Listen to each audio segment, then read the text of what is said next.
We start today in Poland, where this week marks the solemn 80th anniversary of the liberation of the Auschwitz concentration camp.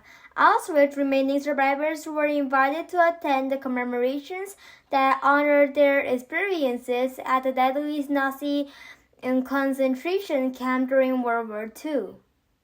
Survivors spoke during the event and led prayers and tributes to the victims of the camp. Polish President Andrzej Duda and Auschwitz Museum Director Piotr Sienkiewicz walked with survivors, candles in hand, to the camp's wall of death where execution took place.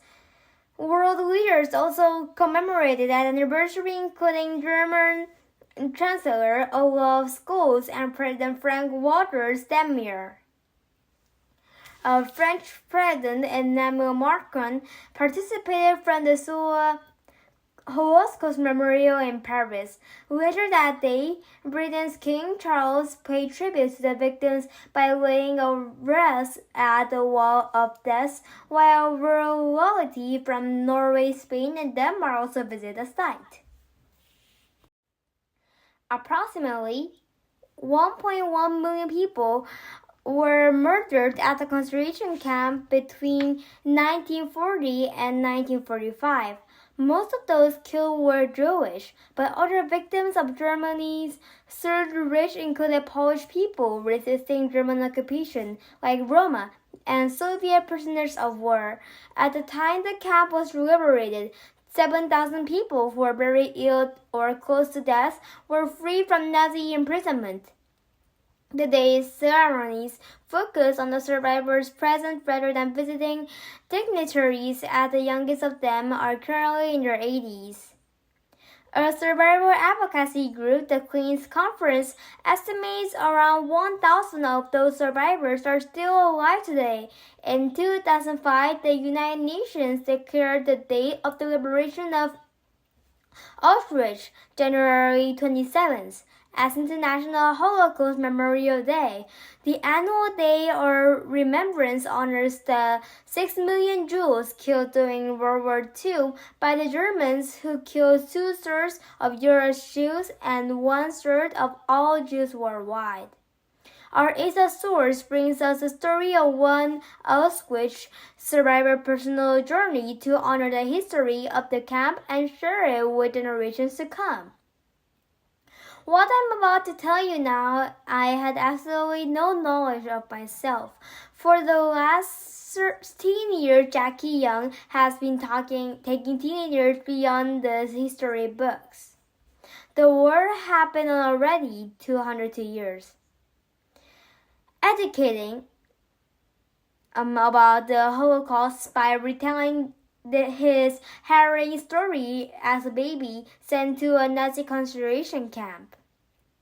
How and why I survived 2 years, 8 months as a 9-month baby, I so do not know. It was 1945 when Jackie arrived in the UK on a British Royal Air Force plane. His adopted parents never told Jackie was a Holocaust survivor, keeping his early life secret for years.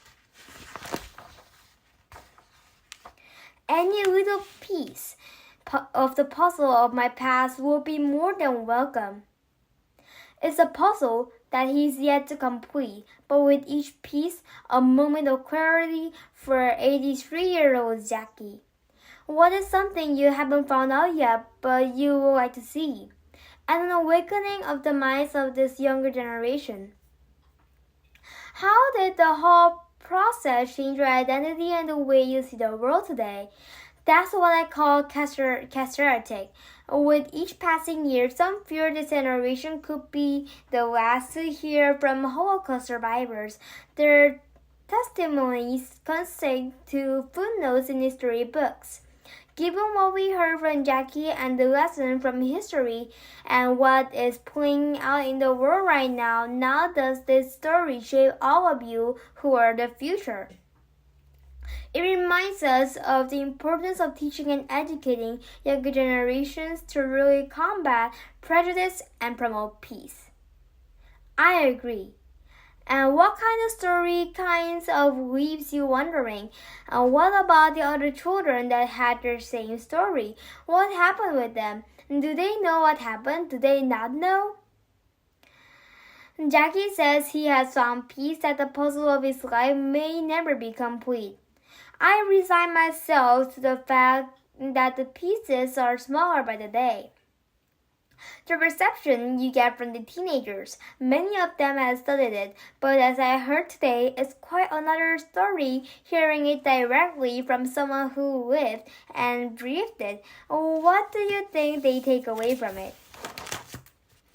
I like to think that they have opened their eyes a bit, so what can happen in humanity? I mean, we got no other gaming on this world. Life lessons from a Holocaust survivor, those story of trauma and resilience, will hopefully reverberate beyond their school walls. 10-second trivia. Which of the following historic sites is the most visited in the world? For the city, pyramids of Giza, Machu Picchu, or Taj Mahal? If you say for the city, you are correct. It's in Beijing, China. It's the largest preserved royal palace complex in the world that was the seat of political power in China for more than 500 years. Every 2 years, an international non-profit called the World Monuments Fund shares its watch list of 25 vulnerable historic sites facing major challenges like the effects of changes in climate, excess tourism, or conflict. And for the first time ever this year, the fund included an historic site not on planet Earth but on the moon. The group says mankind's historic lunar sites are potentially at risk with the dawn of a new space age and the race to land on the moon again.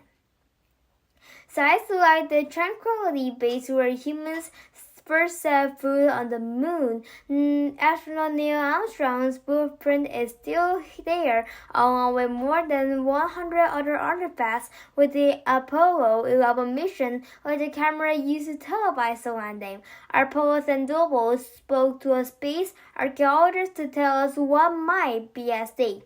Listen, there's 2 levels to this. First of all, we have the whole moon itself as a celestial body, and people are often quite shocked when I tell them that there are plans to mine the moon to extract resources.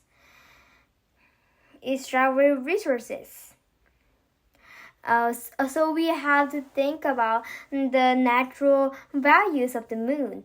But humans have been sending spacecraft to the moon now for over 60 years. And as you mentioned, we have places like Tranquility Base where humans first set foot on the lunar surface and about 100 other fascinating places. And think if 50 years or 100 years from now, someone turned back to look at the lunar surface and said, how did we let that happen? How did we let them destroy Tranquility Base, the first traces of humans on other world? So this is kind of what this is really all about.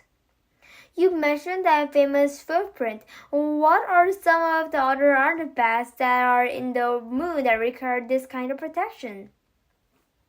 Well, we have stuff that comes from a range of different nations. So there's a site where a Japanese satellite crashed out from orbit onto the surface. There's Luna 2, which was the first spacecraft ever to touch the moon in 1959.